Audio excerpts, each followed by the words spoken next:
There are a total of 29 cards in Pokemon Pocket that flip coins. 30 if you count Dragonite. Yes, I counted them all. Other than Skiddo and Vulpix, all of these Pokemon are the final evolutions in their lines. That means that 27 of the 101 main payoffs to play the game rely on some form of RNG. That's over 25%.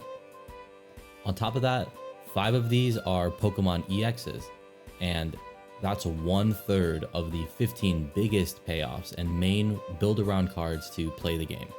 To me, that's a lot. Comparatively, the normal Pokemon TCG has far fewer of a ratio of coin flipping type cards, and usually they aren't very good. Nobody likes unreliability. So today I wanted to talk about what makes Pokemon Pocket different. Why is there so much RNG in the game?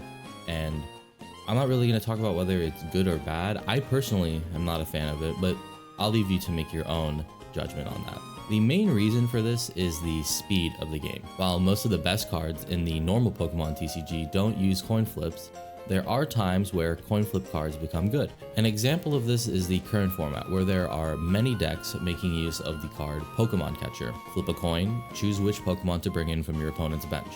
The current PTCG format is one where decks are trying to take knockouts as fast as possible, and Pokemon Catcher will facilitate that with a little bit of RNG. Now, let's bring it back to Pokemon Pocket.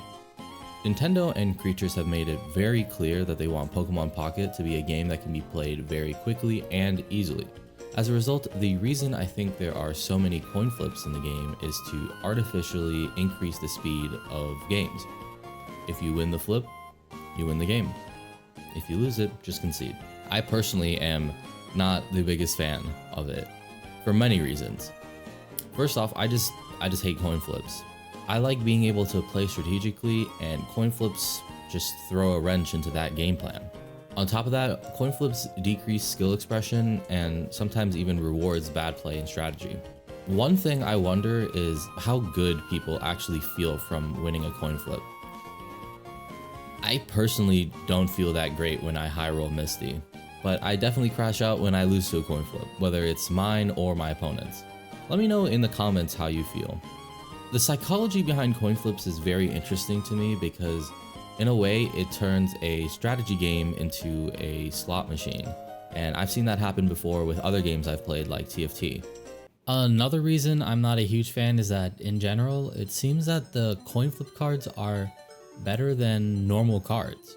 Compare Marowak EX and Machamp, for example. Machamp gets 40 extra HP and a guaranteed attack for 120 damage for 3 energy, while Marowak on average gets 80 for 2, but has RNG involved, so you could hit for 0, you could hit for 160, you never know. But Marowak gets started attacking a turn earlier, plus it has 1 retreat instead of Machamp's like 3. So yeah, can it hit for 0? Yeah, but on average you'll hit for 80, and over 2 turns, the average would be 160, whereas Machamp will only hit for 120, and a lot of times, by that point, you probably have lost a knockout or something. Exeggutor EX is another good example. For 1 energy, it'll do 40 plus a coin flip for an extra 40. So on average, over 2 turns, it'll hit 120 damage. But that's really early on in the game. It only uses 1 single energy cost. Usually you can fit 3 attacks with it before it gets knocked out. And in comparison, Venusaur takes so long to set up that you usually will have to use some other form of RNG like sleep to actually get it set up. Moltres is just a necessary card for the Charizard deck despite it using coin flips, just because energy acceleration is just so powerful. Zapdos is good in Pikachu, and even on its own, we've seen Zapdos decks where it's just 2 Zapdos and 18 trainers. And don't get me started on Misty. Misty is a mandatory auto-include in basically every single water deck just because of how powerful it is. In general, it seems that not only are there a lot of coin flip cards, they're really good. Another aspect of RNG is going first or second.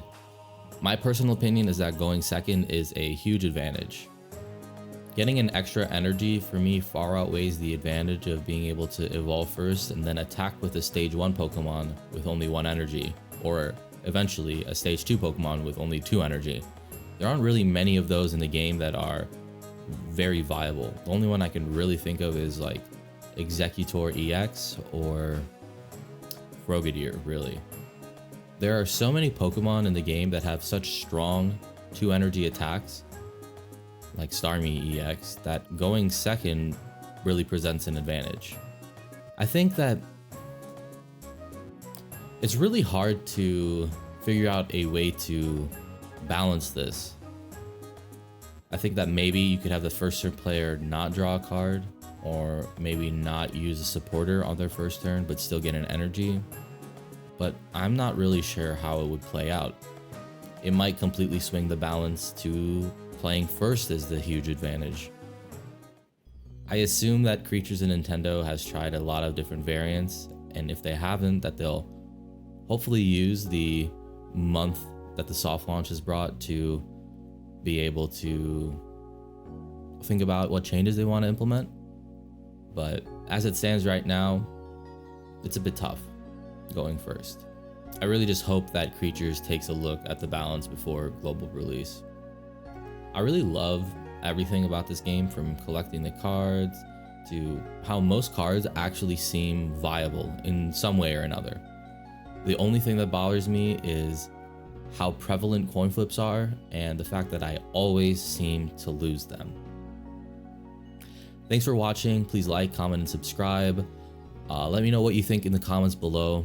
I really enjoy talking to you all.